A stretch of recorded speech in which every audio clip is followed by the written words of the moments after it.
Hello दोस्तों, आप सभी का स्वागत है हमारे YouTube चैनल में। और कैसे हैं आप लोग? उम्मीद है सभी लोग अच्छे होंगे। तो पिछला वीडियो जैसे कि आपने देखा कि आप लोग ने क्वेश्चन 1 से लेकर 5 तक सीख चुके हैं। आज हम लोग क्वेश्चन नंबर 6 लेके आ रहे हैं। तो क्वेश्चन नंबर 6 NCERT बुक से लेके आए हैं।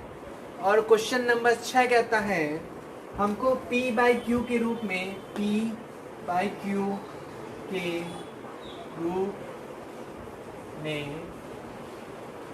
परिमेय संख्या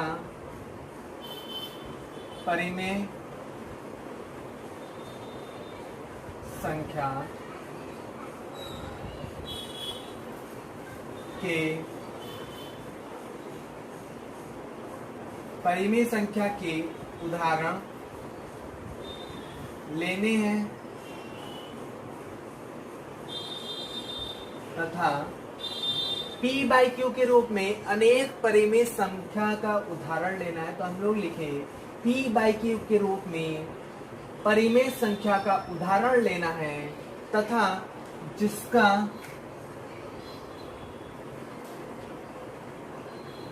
या जिसमें एक के अतिरिक्त कोई उभयनिष्ठ गुणनखंड ना हो तथा जिसका दशमलव प्रसार शांत हो। अब भैया हमको ऐसे उदाहरण लेने हैं जिसका दशमलव प्रसार शांत हो और P/Q के रूप में लेने हैं, परिमेय संख्या लेनी है और एक के अतिरिक्त कोई उभयनिष्ठ गुणनखंड नहीं होना चाहिए। एक मतलब ये संख्या एक लिखी है, ये ऐसे, ठीक है। अब एक के अतिरिक्त कोई गुणनखंड नहीं होना चाहिए, तो हमको सअभाज्य संख्याएं लेनी है, इसका मतलब है। तो हमने कोई भी मान लेना है। तो उदाहरण इस प्रकार है, जैसे हम लोग को लेना है 1/2, 1/5, 1/25, 1/8। अब एक की जगह आप कुछ और ले सकते हैं, 5, 3/3 आप ले लीजिए, 4 ले लीजिए। इसी प्रकार आप लोग 10 ना लीजिए, ले लीजिए आप लोग 12/125 ले लीजिए। ये आपस में नहीं कट रही है, लेकिन आप लोग की कट सकती है, आपकी 12 भी कट सकती है, 125 भी कट सकती है, लेकिन आप लोग की ये सभी संख्याएं का दशमलव प्रसार शांत भी है और ये आपस में कट भी नहीं रही है। तो हम ऐसी संख्याएं ले चुके हैं। तो ये शांत क्यों है, इसका कारण भी देना है। P/Q के रूप में अनेक संख्याओं के उदाहरण जो लिए हैं, इसका दशमलव प्रसार शांत है। तो इसके उदाहरण बताइए कि ये कौन सी ऐसी टेक्निक है, कौन सा ऐसा रूल है जिससे ये सिद्ध होता है कि इसका दशमलव प्रसार शांत होगा। तो आइए हम लोग इसको देखते हैं।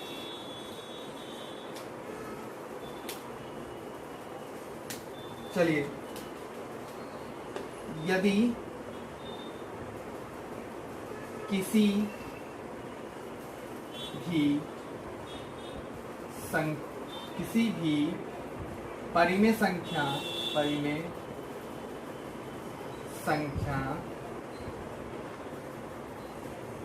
का हर, यदि किसी भी परिमेय संख्या का हर 2m × 5n के रूप का होता है, तो उसका दशमलव प्रसार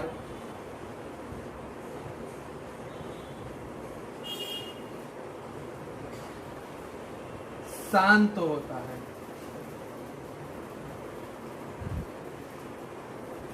अब आप यहां से समझ चुके होंगे कि दशमलव प्रसार शांत कब होगा, जब 2 की पावर m और 5 की पावर n के रूप का होगा। यदि यहाँ पर टेस्ट करना चाहें तो ये देखेंगे, यहाँ पर अगर 2 की बात करें तो आप लोग की 2 की पावर 1 और 5 की पावर 0 लिखी जा सकती है। और आप लोग को बता चुके हैं किसी की पावर अगर 0 होती है उसका मान हम लोग का 1 होता है, तो यहाँ पर लिखने की जरूरत नहीं थी। यदि आप इसको तोड़ना चाहें तो 2 की पावर 0 और 5 की पावर 1 कह सकते हैं। यहाँ पर 2 की पावर 0 और 5 की पावर 2 कह सकते हैं। यहाँ पर 5 की पावर 0 और यहाँ पर 2 की पावर आप लोग क्या कह सकते हैं, 3 है। इस तरह करके आप लोग समझ सकते हैं कि अगर इस रूप का है तो उसका दशमलव प्रसार शांत है। इसी के साथ हमारा क्वेश्चन नंबर 6 कंप्लीट हुआ। उम्मीद करते हैं सबसे बेस्ट तरीके से आपको पता चलेगा और क्वेश्चन आप लोगों को सबसे अच्छे तरीके से समझ में आया होगा। और जितनी भी चीज़ इसमें बताने लायक थी सभी चीज़ बहुत अच्छे से बताई गई हैं। तो इसी के साथ आप लोग चलिए इसको नोट कर सकते हैं और हम लोग मिलते हैं नेक्स्ट क्वेश्चन पे। जल्दी से इसको नेक्स्ट क्वेश्चन करते हैं। चलिए हम लोग देखते हैं क्वेश्चन नंबर 7 हमारा क्या कहता है। क्वेश्चन नंबर 7, क्वेश्चन 7 कहता है हम लोग का, ऐसी 3 संख्याओं के उदाहरण लीजिए, ऐसी 3 संख्याओं के उदाहरण लीजिए जिसका दशमलव प्रसार अनवसानी अनावृत्ति हो। तो हमको क्या लेना है, अनवसानी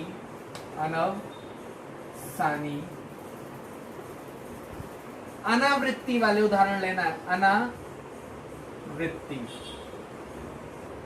या हम इसको क्या कह सकते हैं, हम लोग को अशांत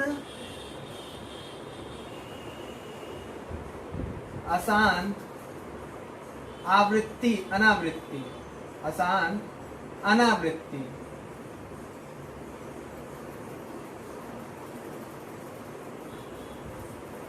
अनावृत्ति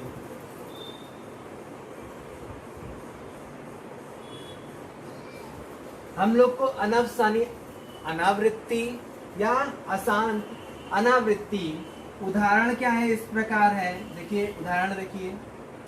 अब देखिए हम लोग उदाहरण बहुत ध्यान से देखेंगे क्योंकि यहीं पर क्वेश्चन है। अब देखिए ऐसी संख्याओं के उदाहरण देने हैं जो हमारी कभी भी टर्मिनेटिंग नहीं हो पाएगी, या ऐसी संख्याएं जो रिपीट तो हो रही है लेकिन उसमें रिपीट होने का कोई रूल नहीं लग रहा है, कोई तरीके से रिपीट नहीं हो रही। जैसे हम लोग की 0 हम लोग कहें 0 1 1 1 0 1 1 0, फिर 4 बार 1 फिर 0, इस तरह करके संख्या रिपीट हो रही है। तो हम लोग क्या कह सकते हैं, ये क्या है, अनवसानी अनावृत्ति है। तो हम लोग अशांत अनावृत्ति है, ये एक हो गई। अगर मैं दूसरा देना चाहूँ तो 0 अब यहाँ पर देखिए यहाँ तक हमने सेम किया, लेकिन अब क्या हुआ कि एक बार 1 आया, 2 बार 0 लगा दिया, फिर हमने क्या किया, फिर 1 लगाया, अब की क्या किया, 3 बार 0 लगा दिया। इसी तरह हम लोग करते चले जाएंगे तो आती चली जाएगी, आप लोग को समझ में आ जाएगा कि हम लोग कैसे लिख रहे हैं। चलिए जैसे आपने क्या लिख दिया, 1 लिख दिया, इसी तरह हम लोग कोई भी संख्या लिख सकते हैं। आपने 1 की जगह कुछ और लिख देना है, 0 पॉइंट आप लिख दीजिए, आप लोग 3 लिख दीजिए, यहाँ पर 0, यहाँ पर 3 लिख दीजिए, यहाँ पर 0 1 0 0 1 ऐसे करके हो सकती है। यहाँ पर देखिए यहाँ 3, यहाँ पर 3, इसी तरह करके डॉट डॉट डॉट हो सकती है। तो 3 अनवसानी अनावृत्ति संख्याएं आपने लिखी। आप चाहे 3 नहीं 3000 लिख दीजिए। ये तो मैंने आप लोग को थोड़ा सा ट्रिक वाइज दिखा दी कि इस तरह आप लोग लिख सकते हैं, नहीं तो आप लोग कोई भी ऐसी संख्या लिखती जाइए जिसमें कोई रूल ना हो कि इतनी संख्या रिपीट हो रही है, तो वो सभी संख्याएं हम लोग की क्या हो जाएंगी, अनवसानी अनावृत्ति हो जाएंगी। उम्मीद करते हैं बहुत अच्छे से समझ में आ रहा होगा और बहुत ही प्यारा क्वेश्चन है। और इसी के साथ हम लोग का क्वेश्चन नंबर 7 कंप्लीट हुआ और मिलते हैं नेक्स्ट क्वेश्चन में। चलिए अब हम लोग अपना क्वेश्चन नंबर 8 देखते हैं। क्वेश्चन नंबर 8 हम लोग का कहता है हम लोग को 5/7 तथा 9/11 के बीच 3 अपरिमेय संख्या लिखनी है। 9/11 के बीच 3 अपरिमेय संख्या लिखनी है। तो इनके बीच 3 अपरिमेय संख्या।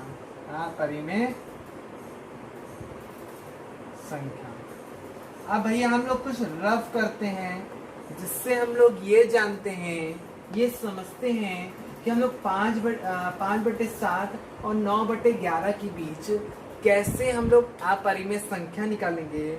तो सबसे पहले इसको दशमलव में कर लेते हैं और कुछ संख्या जानते हैं कि हम लोग कहाँ से निकालते हैं। तो सबसे पहला काम, इसको हम लोग दशमलव में व्यक्त कर देते हैं। तो अगर आप लोग चाहें तो थोड़ा सा रफ कर लेते हैं, फिर हम इसको मिटा देंगे। देखिए हम लोग क्या करें, 7 से 5 को अगर भाग दें तो ये क्या करेंगे, 0 दशमलव लगा देंगे, यहाँ पर 0 कर देंगे, यहाँ पर 7 7 49 कर देंगे और यहाँ पर 10 कर देंगे। यहाँ 1 आ जाएगा, यहाँ पर क्या करते हैं, इसको अगर घटा देते हैं तो क्या आ जाएगा, 3 आ जाएगा, 30 हो जाएगा, 7 चौक 28 हो जाएगा, यहाँ पर 28 कर देंगे, 2 आ जाएगा, 20 हो जाएगा, 7 दूनी 14। अब 6 कर देंगे, आप 60 कर देंगे, 7 8 56 होता है, 56 कर देंगे और यहाँ पर 4 होता है, 40 होता है और 7 पना 35 होता है। आप लोग का 35 हो गया और फिर से घटाने पर आप लोग का 5 आ गया और हमने 5 से स्टार्टिंग की थी, मतलब यही संख्या रिपीट होगी। तो मतलब ये संख्या ऊपर आई और यहाँ से 11 का करें तो यहाँ पर क्या देखिए, एक बार में सॉरी उल्टा लिख दिए, 11 से डिवाइड करना है 9 को, तो यहाँ करिए 0 दशमलव लगाइए, यहाँ 90 हो जाएगा, यहाँ पर 88 8 बार में चला जाएगा, 2 फिर 11 एक कम 11 फिर 9, आप लोग का ये आ गया।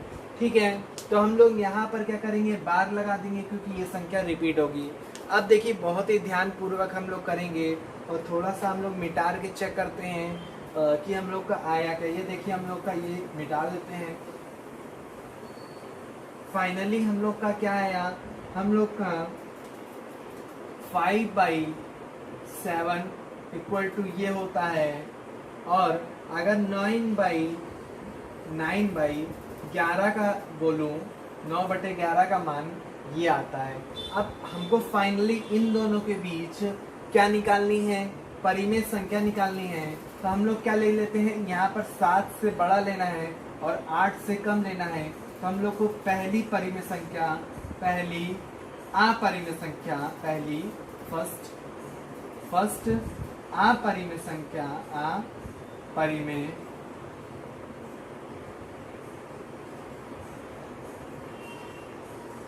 संख्या बराबर।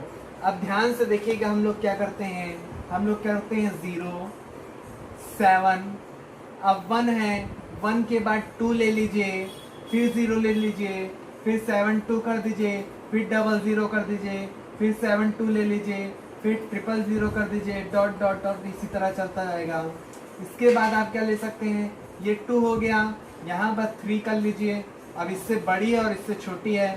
ठीक है, चलिए भैया यहाँ पर क्या कर लीजिए, ये कर दीजिए, फिर यहाँ पर 7 3, फिर 00, फिर 7 3, फिर 0 0 0, फिर कर सकते हैं इस तरह। अब यहाँ पर चाहे आप लोग 1 2 नहीं, चाहे जितनी परिमेय संख्या ले लीजिए, आप लोग की मर्जी, आप लोग कुछ भी ले सकते हैं। तो यहाँ पर क्या लिख दीजिए, 5 लिख दीजिए, यहाँ पर 5, फिर 00 75, फिर 0 0 0 डॉट डॉट डॉट। इस तरह हम लोग 3 अपरिमेय संख्या लिए। उम्मीद करते हैं इससे सरल तरीका आप लोग को नहीं समझ में आएगा और आप लोग को सही बताएं तो एक बार में ये क्वेश्चन हल करने का तरीका समझ में आएगा। तो आप लोग को उम्मीद करते हैं समझ में आ गया होगा और आपको बहुत मजा आया होगा। तो चलिए मिलते हैं नेक्स्ट क्वेश्चन पर, इसको मिटा देते हैं। चलिए नेक्स्ट क्वेश्चन देखते हैं। नेक्स्ट क्वेश्चन हम लोग का क्वेश्चन नंबर 9 है और एनसीईआरटी का लास्ट क्वेश्चन है। हम लोग को क्या करना है, छांटना है, परिमेय बताना है और अपरिमेय बताना है। अपरिमेय संख्या तथा परिमेय संख्या छांटिए। अब ये एक एक क्वेश्चन हम लोग करते हैं और देखिए कि ये क्वेश्चन कैसे होगा। परिमेय संख्या तथा अपरिमेय संख्या। क्वेश्चन नंबर 1 कहता है कि √23 आप लोग की क्या है, परिमेय संख्या है कि अपरिमेय संख्या है। तो ये अगर यदि आप लोग का इसका रूट निकल जाता तो आप कहते ये परिमेय है, लेकिन √23 हमारी क्या है, विषम संख्या है या अभाज्य संख्या है। तो हम लोग की विषम से कोई दिक्कत नहीं, लेकिन अभाज्य है तो हम लोग बिल्कुल कह सकते हैं ये क्या है, हम लोग की अपरिमेय संख्या है। क्या है, अपरिमेय संख्या है। अब भैया नेक्स्ट क्वेश्चन कहता है, क्वेश्चन नंबर 2 कि आपका √225 अगर लिखा रहे तो आप लोग की क्या है, ये परिमेय है कि अपरिमेय। तो अगर मैं इसको सॉल्व करना चाहूँ तो आप लोग का ये क्या आएगा, 15 आएगा, क्योंकि 15 का क्या होता है, स्क्वायर होता है, तो 15 आ जाएगा क्योंकि यहाँ पर स्क्वायर रूट है। तो ये क्या है, परिमेय संख्या है। क्या है, परिमेय संख्या है। ठीक है, मुझे लगता है आप लोग को बहुत अच्छे से समझ में आया होगा। तो चलिए आते हैं नेक्स्ट क्वेश्चन पर। नेक्स्ट क्वेश्चन, क्वेश्चन नंबर 3 कहता है अगर आप लोग के पास 0.3 आप लोग के पास यदि 0.3796 क्या 0.3796 आ जाए तो आप लोग क्या कर सकते हैं, इसको p/q के रूप में व्यक्त कर सकते हैं। तो ये परिमेय है। यदि p/q के रूप में व्यक्त नहीं कर सकते तो ये क्या है, अपरिमेय है। तो हम लोग कहेंगे कि ये क्या है, परिमेय संख्या है। क्या है, परिमेय संख्या है। परिमेय संख्या है। क्यों भैया, क्यों परिमेय है भैया, क्योंकि हम लोग अगर देखें तो इसको हम लोग p/q के रूप में व्यक्त कर सकते हैं। कैसे, अगर मैं चाहूँ 3 यहाँ पर इसका दशमलव हटा दूं, 3796 तो 10004 है, तो 4 बार 0 लगा दीजिए। इस तरह करके भी लिख सकते हैं। तो ये हमारी क्या है, परिमेय संख्या है। तो आप लोग को समझ में आ गई होगी। चलिए क्वेश्चन नंबर 4 की बात करते हैं। क्वेश्चन नंबर 4 कहता है 7.478 7.478 और डॉट ये चलता चला जा रहा है। तो ये क्या है भैया, परिमेय है कि अपरिमेय है, बताइए। अब बताइए यहाँ पर इसको हम लोग क्या लिख सकते हैं, 7.478 पर बार। अच्छा, आप लोग को मैंने बहुत अच्छे से बताया है शांत और अशांत आवृत्ति। तो यहाँ पर क्या होता है, आवृत्ति हो रही है, तो हम लोग इसको p/q के रूप में लिख सकते हैं। तो ये हमारी क्या हो गई, ये एक परिमेय संख्या हो गई। उम्मीद करते हैं आप लोग को बहुत प्यार से समझ में आ रहा होगा। देखिए, क्योंकि भैया आप लोग को शांत संख्या, अशांत संख्या और सभी प्रकार की संख्याएं हम बता चुके हैं। तो यहाँ पर ये कैसे आया ये बताने की जरूरत नहीं है। तो चलिए आते हैं नेक्स्ट क्वेश्चन पर। नेक्स्ट क्वेश्चन, क्वेश्चन नंबर 5 क्या कहता है, हम लोग का क्वेश्चन नंबर 5 क्या कहता है, हम लोग की ऐसी संख्या लिखी है ये। अब भैया यही चीज हम लोग का रिपीट करता जा रहा है, क्योंकि हमने आप लोग को जैसे अशांत आवृत्ति बताया था, सेम यही वाली कंडीशन है कि आप लोग की यहीं से क्या हो जाएगा, रिपीट होना शुरू हो जाएगा। देखिए यहाँ फिर 2 0, फिर यहाँ फिर 3 0, फिर 1, फिर 4 0, इसी तरह करके 1 ... चलता चला जा रहा है। तो आप इसको क्या बोलेंगे, तो आप कहेंगे भैया ये क्या है, खत्म नहीं हो रहा, हम लोग की अशांत है। तो अशांत भी किस प्रकार है? अशांत अनावृत्ति है या अनवसानी अनावृत्ति है। तो ये अनवसानी अनावृत्ति को हम लोग कह सकते हैं कि ये क्या है? अपरिमेय संख्या है। क्या है? अपरिमेय संख्या है। उम्मीद करते हैं आप लोग को बहुत अच्छे से समझ में आया होगा। ये बहुत ही महत्वपूर्ण क्वेश्चन था। आप लोग बहुत अच्छे से जानते हैं कि ये सभी संख्याएं आप लोग बहुत अच्छे से पहचान सकते हैं। मुझे लगता है आप लोग को सभी क्वेश्चन बहुत प्यार से समझ में आया, और इसी के साथ हम लोग अपनी क्लास को ओवर करते हैं और मिलते हैं जल्दी ही नेक्स्ट टॉपिक को लेकर। और उम्मीद करते हैं आप लोग को बहुत अच्छा लगा होगा। तो सभी को बाय बाय, मिलते हैं नेक्स्ट वीडियो को। नेक्स्ट वीडियो का इंतजार बिल्कुल करिएगा।